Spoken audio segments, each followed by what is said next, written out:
दरअसल समाजवादी पार्टी के मुखिया को पहले आप लोग पूछो। आप चर्चा तो सबकी करते हो, लेकिन पार्टी तो एक खानदान की है, पार्टी तो समाजवादी पार्टी के एक परिवार की है। आप क्या अपने एजेंडे में सबको शामिल कर रहे हो?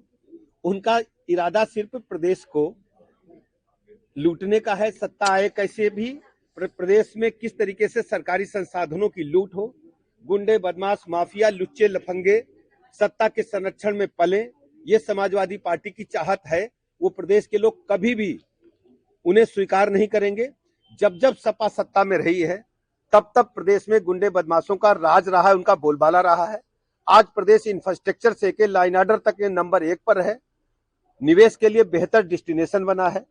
सड़क, पानी, बिजली, स्कूल, अस्पताल, जो मूलभूत आवश्यकताएं हैं, हर क्षेत्र में जनता का भरोसा भारतीय जनता पार्टी की सरकार ने जीता है। माननीय प्रधानमंत्री नरेंद्र मोदी जी की गरीब कल्याण योजनाओं ने जन जन का भरोसा जीता है। 25 करोड़ लोग देश के गरीबी की रेखा से ऊपर आए हैं और आज भी कोरोना महामारी के काल से लेकर अब तक देश के 80 करोड़ लोगों को निःशुल्क राशन मिल रहा है।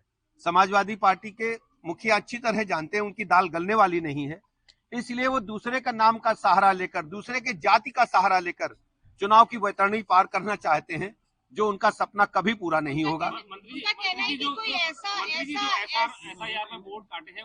SIR पर मैं आपसे पूछता हूं, आप सब जर्नलिस्ट हो, किसी बूथ पर जाओ और वहां पूछो कि किसका किसका वोट कटा। इसी बूथ पर जाओ जहां हम खड़े हैं, और जिसका वोट कटा हो, भारत निर्वाचन आयोग ने सबको सुविधा दी। ड्राफ्ट मतदाता सूची है और हम सभी भी कार्यकर्ता भारतीय जनता पार्टी के जो हैं, वो भी भारत निर्वाचन आयोग के निर्देशों के अनुरूप काम कर रहे हैं।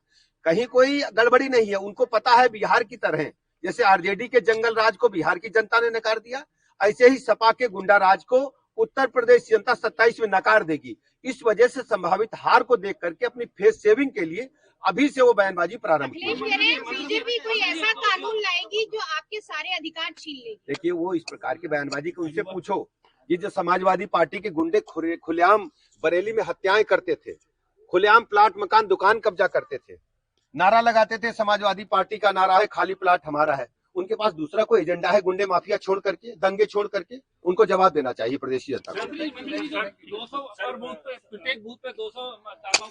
देखिए, ये आपका भी जिम्मेदारी है कि कोई भी मतदाता वंचित न हो, मतदान करने से सभी का नाम जुड़े, और इसके लिए हम लोग लगातार भारत निर्वाचन आयोग के निर्देशों का पालन कर रहे हैं। ये आपका भी काम है, आप जर्नलिस्ट हैं, आपका भी दायित्व है कि कोई भी मतदाता मतदान करने से वंचित हो, और हम सब मिलजुल करके भारत निर्वाचन आयोग के निर्देशों का पालन कर रहे हैं। देखिए, इसके लिए लगातार हम विशेषज्ञ चिकित्सकों की भर्ती के लिए अभियान चला रहे हैं, और उत्तर प्रदेश सरकार पूरे देश में ये पहला अभिनव प्रयोग करके लाई है कि हम विशेषज्ञ चिकित्सकों को 5 लाख रुपए तक का वेतन दे रहे हैं। बरेली के मैं सभी लोगों से कहता हूं, यदि कोई बरेली में प्राइवेट चिकित्सा अपनी हार्ट का कर रहा है और हृदय रोग विशेषज्ञ हमारे यहाँ रिवर्स बिडिंग के माध्यम से आए, मुख्य चिकित्सा अधिकारी महोदय को मैं कहता हूं, आप उनको भर्ती करें, उनको सरकारी सेवा मिले। 5 लाख रुपए जो डीएम की भी तनख्वाह नहीं होती उतनी सैलरी देने के लिए हम तैयार हैं। आप जानते हैं 2017 के बाद मेडिकल कॉलेजों की संख्या में कई गुना वृद्धि हुई है। पहले 17 मेडिकल कॉलेज थे, आज 81 मेडिकल कॉलेज हैं। इस प्रदेश को 25 करोड़ के राज्य को मात्र 17 मेडिकल कॉलेज चलाने का काम कर रहे थे सरकारी क्षेत्र के। आज माननीय मोदी जी ने 1 डिस्ट्रिक्ट 1 मेडिकल कॉलेज के माध्यम से चिकित्सकों की संख्या को कई गुना बढ़ाने का काम किया है।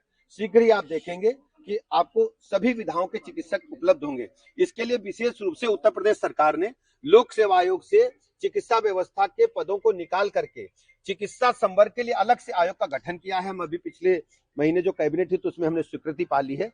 शीघ्र ही चिकित्सा जो व्यवस्था का जो आयोग है, जो चिकित्सा शिक्षा और चिकित्सा विभाग के चिकित्सकों की और प्रोफेसर की भर्ती करेगा, शीघ्र विज्ञापन जारी करके हम भर्ती करेंगे। वैसे भी तत्काल मैं सीएमओ महोदय से कहता हूं, अगर कोई व्यक्ति, कोई चिकित्सक है जो हृदय रोग या अन्य किसी विशेषज्ञ में चिकित्सा व्यवस्था की जानकारी रखता है, वो आए, उनको मैक्सिमम 5 लाख रुपए तक देने के लिए हम रिवर्स बिडिंग के आधार पर तैयार हैं।